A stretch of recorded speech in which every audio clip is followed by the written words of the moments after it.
Welcome, sewing friends.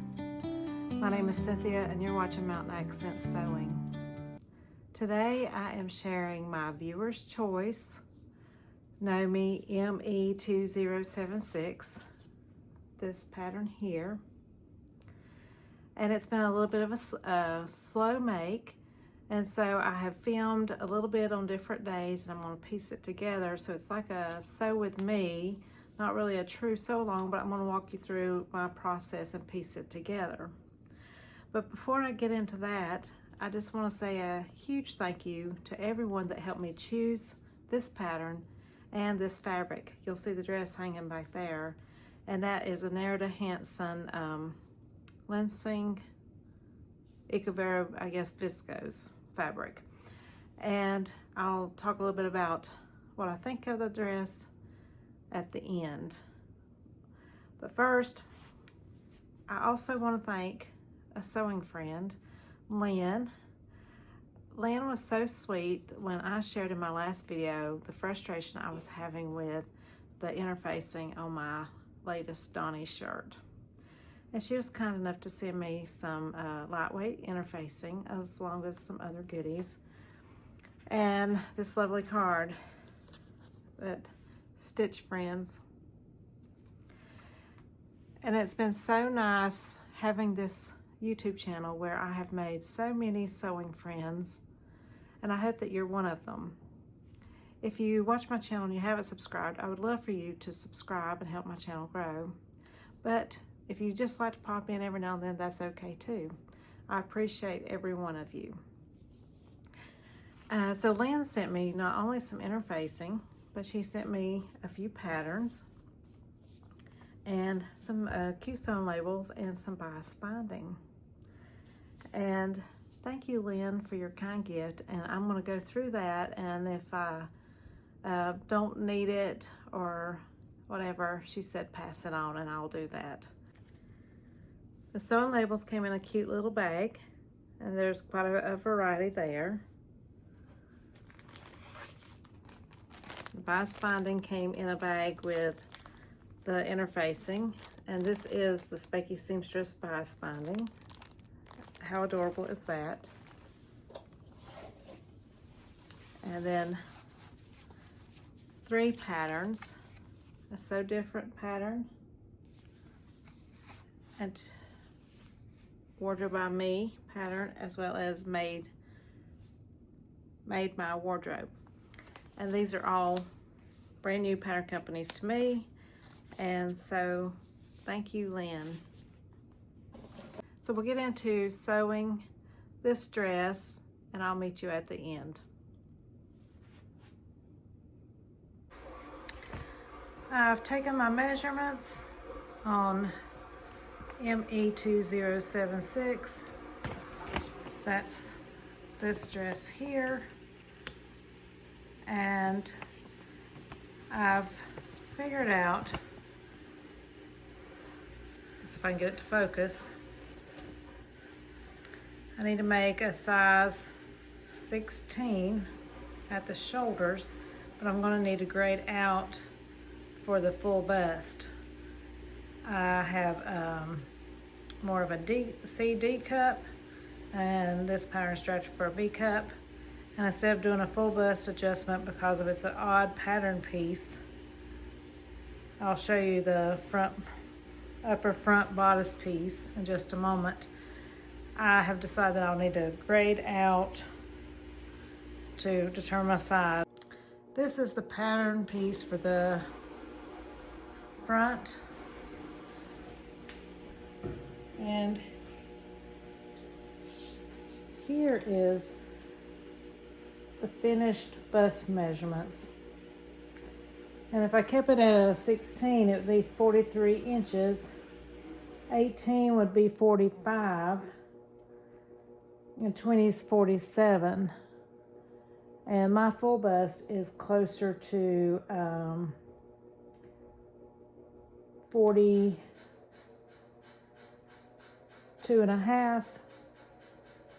And so I need to decide if 2.5 inches of ease is enough, or if I need to go to a 20. And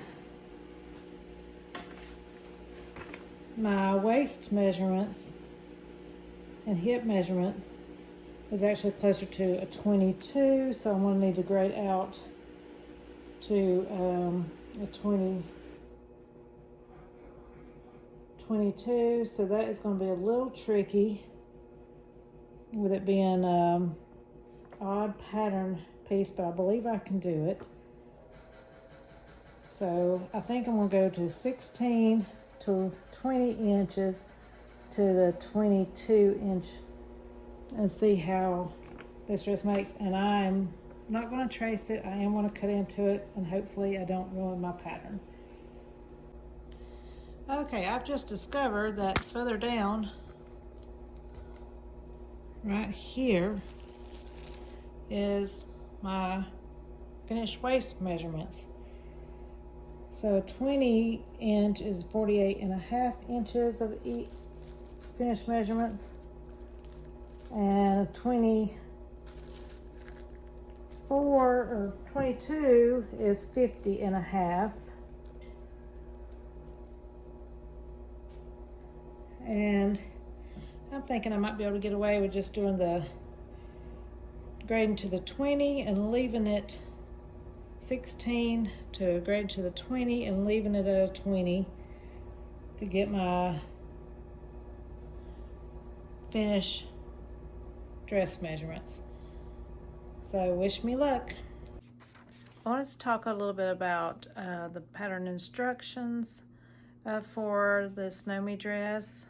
It comes on one sheet of paper, and you have your cutout instructions, and then all of the sewing instructions are on the other side.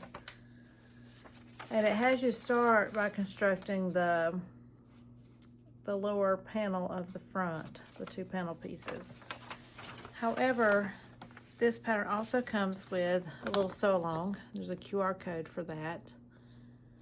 I have watched this tutorial in full, and in the tutorial or the sew along that they have, it gives you a different first step. The first step is to stay stitch your top bodice pieces, the neck line and the arm side on the front and the back pieces. So that is what I have done so far. Now I've had this laying around for a little bit. I've tried to keep it very careful, but it has gotten wrinkled, and hopefully it hasn't stretched out since, yeah, but I've stay stitched along my arms and my neck. This is one of the back pieces here. So I've got all of those pieces stay stitched, and now I'm ready to move on to constructing the lower front panel. I've attached my two bottom panels of the lower front, and after you do that, you have to put some gathering stitches in, and I chose to do the gathering on my overlocker. And you have these little notches on either side of the panels, and so I recommend that if you do those on the overlocker that you be careful. I did do pretty good, but when I got to the end, I caught another piece of fabric that I didn't need to catch, and I had to gently pull that out, but I did have to trim away just a tiny little bit of fabric. But I don't think it's going to matter because of how wide the skirt piece is and how much gathering there is. After that, I've attached it to my front bodice. After putting the gathers in my skirt, I did attach it to my front bodice. And this is what I have so far. And then I finished my seam with an overlocker, and it says to press that seam up. I'm going to do that now. And I've been sewing for a while because I finished another project before I started this one, and I think I need a break. I'll come back to you later. Yesterday, before I stopped for the day, I attached the back panel, lower panel to the upper back pieces, and there's 2 back pieces and 2 pieces that create the lower back of this dress.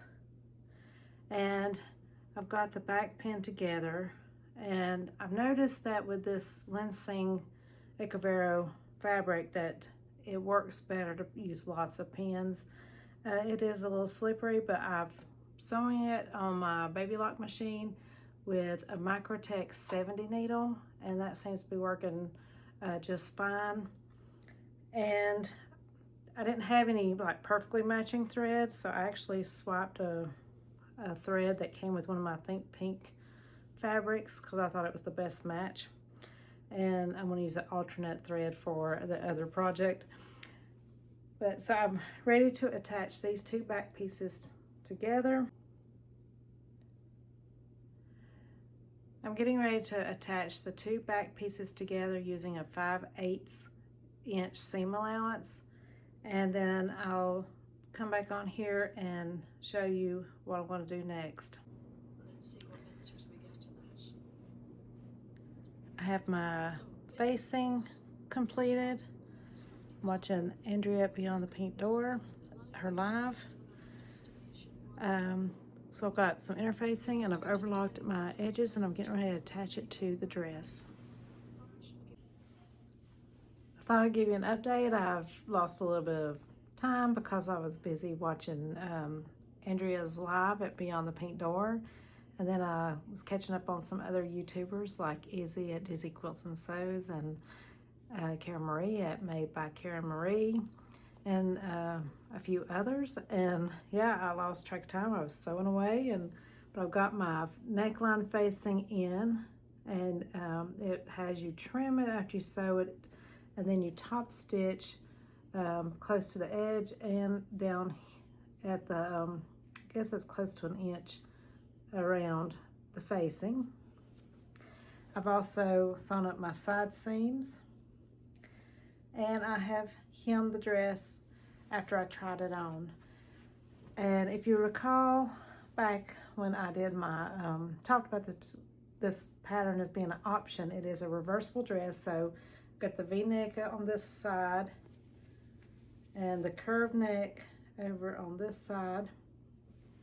Now, one thing about this fabric, and you probably could see it in the photos, is if you use steam on it, it actually puts more wrinkles in it. I had to turn my iron down a little bit because I had it too hot, because the steam seemed to add additional wrinkles that I didn't want. But it's a very lightweight, fun dress, and yep, I've just got to put bias binding on my arm size, and then the dress is going to be done. I'm getting closer to having my dress finished.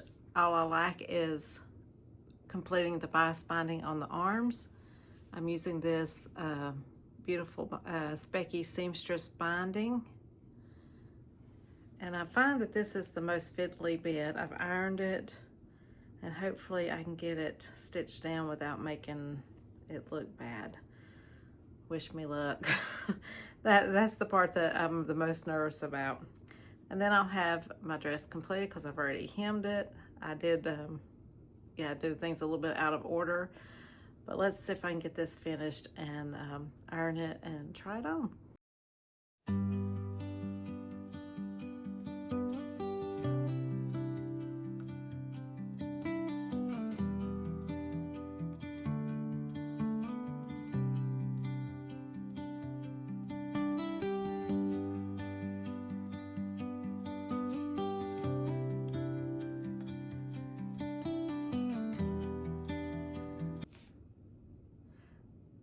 So I shared a little video of me wearing the dress, and somewhere in this video I also shared a couple of photos showing you that you can wear this dress with the V-neck in the front and the rounded back, or you can wear the rounded front and the V-neck in the back.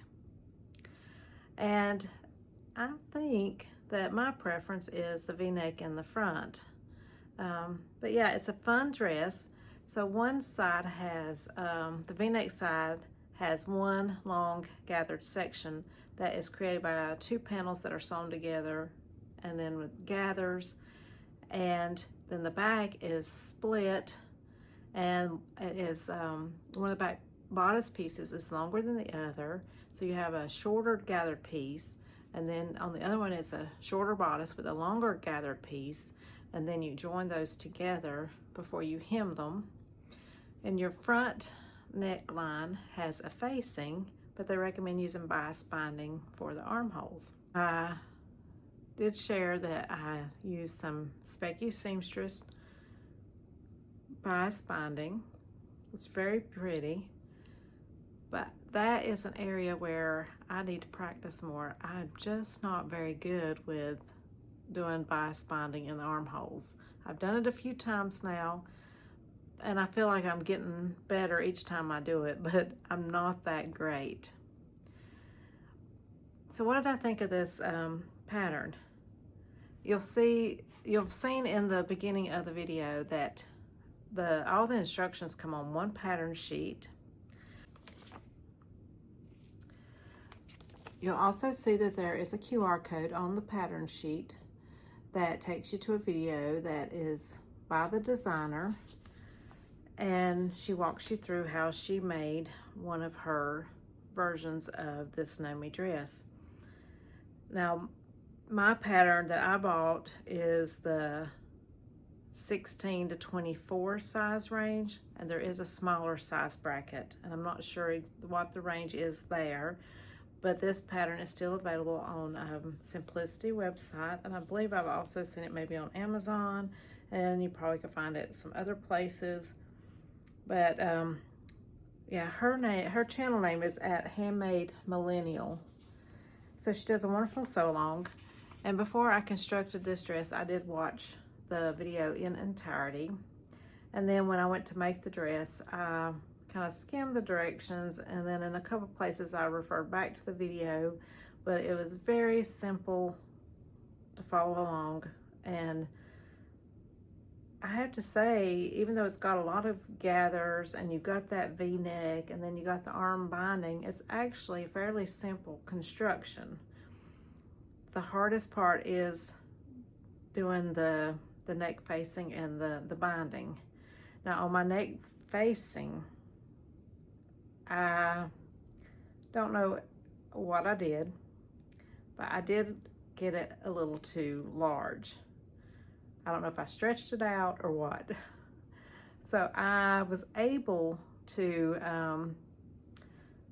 pin it on, and then at the shoulder seams, I took out the excess and just reattached those there and got it to go in with no trouble after that.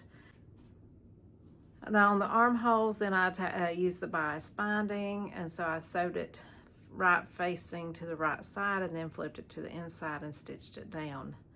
And I still found that the trickiest bit. I thought the hem might give me a little trouble since it's such a wide hem, but I didn't have any trouble hemming it. This dress comes in a variety of lengths. So with those, the bodice pieces pretty much stay the same length. I can't remember if they're shortened and lengthened lines there if you need to, but on the skirt pieces, there are some shortened lengthened lines. And I used one of the shortened lengthened lines as a guide to get the length I wanted to maximize my fabric. I did not have enough fabric to make the full length version, and I knew I didn't want to make the short length version. And so I took a ruler and measured an additional 5 inches on the shortest line, and so I made it between the 2 lengths, and I'm very happy with the length that it turned out. It's still a little fun swirly dress, and I've got it made just in time to enjoy the last few weeks of summer weather here. Today it's actually kind of warm and muggy. But yeah, I'll get a few more weeks out of this, and then I'll put it away for next year. let me know in the comments below what you think of this fun dress. And I highly recommend the pattern. It is a fun pattern. And I did mention it at the beginning, but I'll mention it again here, that I did grade on this pattern from a size 16 at the shoulders, and then I graded to a 20 at the armpit and kept it a 20 all the way down. I do have a fuller bust, and instead of doing a full bust adjustment on these pattern pieces, I opted to just grade out to give me more room over my bust, and I think that's worked out just fine. I hope you have enjoyed this little Sew With Me video pattern review. I do recommend this pattern. If you haven't made a KnowMe pattern, I highly recommend using one of the KnowMe by MeMe patterns. Like I said, it is great. I think for if you got a little bit of sewing under your belt, I'd say it's advanced beginner. And you have the written instructions as well as the video. So you got both of those to hold your hand and help you with this make. And let me know in the comments below if you enjoyed seeing this and what you think of my dress. And let me know if you've made any other KnowMe patterns, if there's another one that I should think about trying in the future. I also would love to hear what you're working on and just what's going on in your life. I'm going to wrap up this video here, and I will share more content in another video. And I hope you all have a great day wherever you're at. See you later.